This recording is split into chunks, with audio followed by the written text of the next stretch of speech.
Welcome to our channel. আমাদের আজকের recipe কুলের আচার।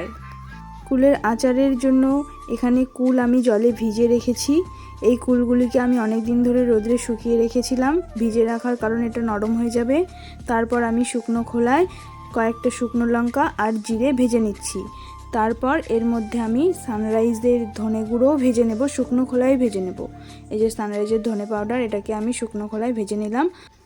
আর এই শুকনো লঙ্কা জিরেকে আমি বেটে নেব। তারপর কড়াইয়ে তেল দিয়ে আমি শুকনো লঙ্কা, তেজপাতা, জিরে ফোড়নে দিয়ে দিয়েছি। এবার এটাকে ভালোভাবে নাড়িয়ে নেব।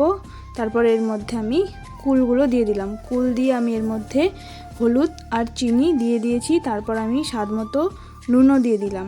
এবার এগুলোকে ভালোভাবে আমি মেশাবো। আমি আচারটা উনুনে করছি, কাঠের জালে, কারণ কাঠের জালে সব রান্নাই টেস্টি হয়। আর এটা তো আচার, কাঠের জালে করলে তো আরও ভালো টেস্টি হবে। দেখুন আমি এগুলোকে সব মিশিয়ে নিচ্ছি ভালো করে। এরপর এর মধ্যে একটু সামান্য পরিমাণ জল দেব। জলের ভিডিওটা করতে আমি ভুলে গেছি, সেই কারণে আপনাদের দেখাতে পারলাম না। আগে এটাকে ভালোভাবে মিশিয়ে নেব, তারপরে এর মধ্যে জল দেব। দেখুন চিনিগুলো কিভাবে গলে যাচ্ছে, কতটা নরম হয়েছে সেটা আমি হাত দিয়ে একটু দেখে নিলাম। চিনিগুলো একদম গলে গেছে। আমি একটু এই হাতাটা দিয়ে একটু ভালোভাবে কুলগুলোকে ম্যাশ করে দিচ্ছি। তারপর দেখুন এখানে একটু জল দিয়ে দিয়েছি, আপনাদের সেই ভিডিওটা দেখাতে পারিনি। আর আমি আগে যে শুকনো লঙ্কা, জিরে, ধনে বেটে রেখেছিলাম সেগুলোকে ভালোভাবে একসঙ্গে মিক্সড করে আবার বেটে নিচ্ছি শিলনোড়াতে। ধনে গুঁড়োটাও এর মধ্যে আছে। তারপর আমি এটা গুঁড়োটা এর মধ্যে দিয়ে দিয়েছি, সেটাও আপনাদের ভিডিও করে দেখানো হলো না।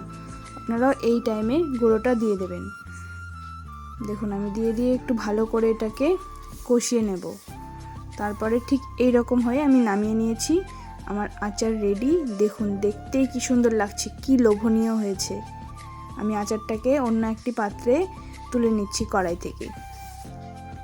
উফ, দেখেই মুখে জল চলে আসছে। দেখুন খুব সুন্দর হয়েছে, দেখেই মনে হচ্ছে।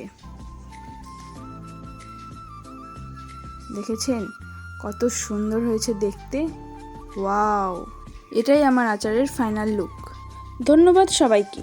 আমাদের ভিডিওটি ভালো লাগলে একটি লাইক, কমেন্ট, শেয়ার ও সাবস্ক্রাইব করে পাশের বেল আইকনটি ক্লিক করে দেবেন। সবাই ভালো থাকবেন, সুস্থ থাকবেন। টাটা।